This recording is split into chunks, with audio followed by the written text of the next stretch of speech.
अस्सलाम वालेकुम। अॼु डोकरी प्रेस क्लब मां दरवाज़े तां सॼी सिंध जे बाशऊर दोस्तनि, तालीम दोस्तनि, समाजी तंज़ीमुनि,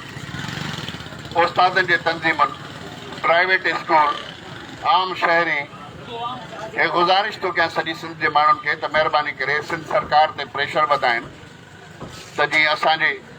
जेको बचड़नि जी तालीम आहे जेका मुसलसिल रुखने में आहे उनखे मुस्तक़िल बुनियादनि ते SOPs जे तहत ई खोलियो, पर महिरबानी करे 23 अगस्त खां इहो ऐलान कयो वञे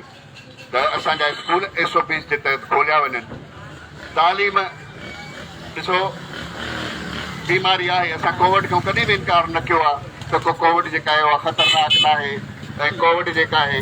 उहा ख़तरनाक बीमारी न आहे, उनजो एहतियात करणु घुरिजे। मार्केट खुलियल, सिनेमा खुलियल, शहर खुलियल, मालपड़ियूं खुलियल, कंहिं सां भेट करणु मुनासिब न आहे, पर जॾहिं सभु कुझु खुलियल आहे त पोइ स्कूल छो नथा खोलिया वञनि। इन जे लाइ सॼी सिंध जा माण्हू हाणे ॿाहिरि निकिरनि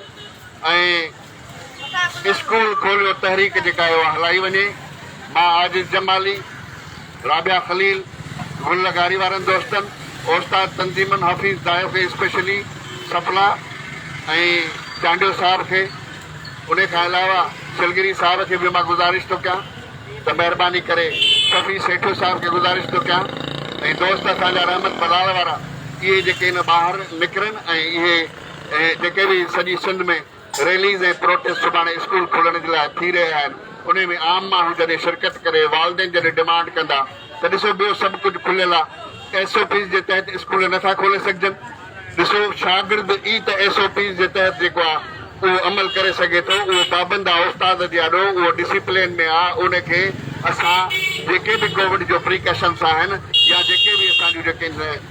सलाहूं आहिनि हेल्थ डिपार्टमेंट जूं उहे असां आराम सां इम्प्लीमेंट कराए सघूं था। ॾिसो था 2 साल थिया आहिनि, मुसलसिल ॿारनि जी तालीम जेका आहे उहा बंदि लॻी पई आहे ऐं कहिड़ी अंडरस्टैंडिंग लेवल ॿारनि जी वधंदी। ज़ूम जा असां वटि ऑप्शन्स आहिनि, पर एतिरी सिंध सरकार किथे कैपेबल आहे, किथे प्राइवेट सेक्टर आहे, पर ज़ूम जा तव्हां ॾिसो था त हिकु सुठी स्किल आहे, IT स्किल आहे, इन में बि हिकिड़ी बहितर असांखे प्रोग्रेस मिली आहे। पर जेको क्लासरूम मैनेजमेंट में या क्लासरूम में तालीम आहे उहा हिकिड़ी तमामु अहम आहे। त मां सॼी सिंध जे माण्हुनि खे प्रेस क्लब डोकरीअ खां ही स्कूल खोलियो तहरीक जे लाइ इनकरेज थो कयां त उहे माण्हू जेके आहिनि ऐं जेके प्राइवेट स्कूल्स ऑर्गेनाइज़ेशन, इहो मक़सदु इहो न आहे त मां कंहिं प्राइवेट स्कूल जी नौकिरी थो कयां त मां उनजे प्रोमोट करणु थो चाहियां, पर ईअं न आहे। मां सिंध जे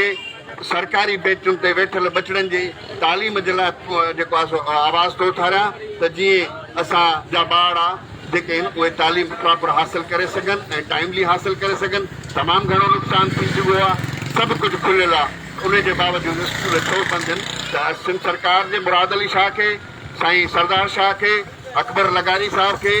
मां अपील थो कयां डोकरीअ मां अॼु तहरीक शुरू करण जे लाइ। सुभाणे डोकरीअ में 10 बजे मां जेको आहे सभिनी दोस्तनि खे गुज़ारिश थो कयां, जेके तालीम दोस्त आहिनि त उहे 10 बजे प्रेस क्लब ते साबिर दरबार खे गुज़ारिश थो कयां, PTLF वारनि खे गुज़ारिश थो कयां, उस्ताद तंज़ीमनि खे गुज़ारिश थो कयां, डोकरीअ जे सजणनि खे गुज़ारिश थो कयां जेके तालीम सां प्यार था कनि त सुभाणे 10 बजे प्रेस क्लब डोकरीअ जे आॾो गॾु थी स्कूलनि ॿार हे ॾिसो हे स्कूल खुलिया पिया आहिनि, देखर ॿार हे प्राइवेट स्कूल जेकॾहिं खुली सघनि था उहे अॼु जे ॾींहं ते बि हली सघनि था, त पोइ असांजा सरकारी बचड़ा जेके सरकारी स्कूलनि में दाख़िल आहिनि उहे छो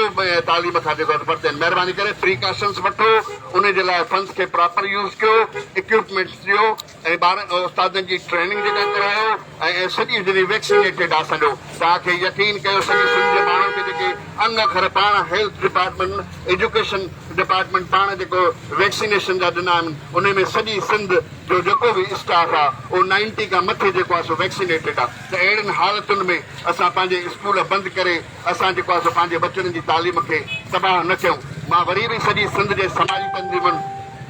उस्तादनि जे तंज़ीमुनि, शागिर्दनि जे तंज़ीमुनि, समाजी कारकुननि खे ऐं तालीम दोस्तनि खे गुज़ारिश थो कयां त महिरबानी करे सुभाणे खां अॼु खां सिंध में स्कूल खोलियो तहरीक शुरू कनि ऐं मां मुराद अली शाह खे once again I request Murad Ali Shah and Syed Sardar Ali Shah that please be announce त 23 खां SOP जी तहत असां स्कूल खोलियूं था। महिरबानी करे अहिड़ो जेको रेस्पॉन्स सॼी सिंध में सुभाणे अचणु घुरिजे ऐं अॼु शाम खां अचणु घुरिजे। त मां सभिनी सिंधियुनि खे जेके बि सिंध जूं तंज़ीमूं आहिनि को सियासी हुजनि समाजी हुजनि उस्तादनि जूं हुजनि वकीलनि जूं हुजनि त महिरबानी करे सुभाणे सोशल मीडिया ते बि अहिड़े क़िस्म जो आवाज़ उथारनि। ट्विटर ते दोस्त एजाज़ सुमरे वारा जेको आहे हिकिड़ो ट्रेंड हलाए रहिया आहिनि उन में बि मदद कनि ऐं पंहिंजे टाइम लाइन ते पंहिंजे वॉल ते स्कूलनि खोलण जे लाइ सरकार खां डिमांड कनि त जीअं असांजे बचड़नि जी तालीम जेका आहे उहा रवां दवां थिए ऐं असांजा स्कूल आबाद थियनि ऐं असांजी जेका आहे उहा तालीम रवां दवां थिए त जीअं असां बहितर मुस्तक़बिल ॾांहुं वञी सघूं। Thank you very much once again from Dokri and I hope that all Sindh must be raise the voice for the education of Sindh. God bless you. तालीम बचायो, सिंध बचायो। अल्लाह हाफ़िज़।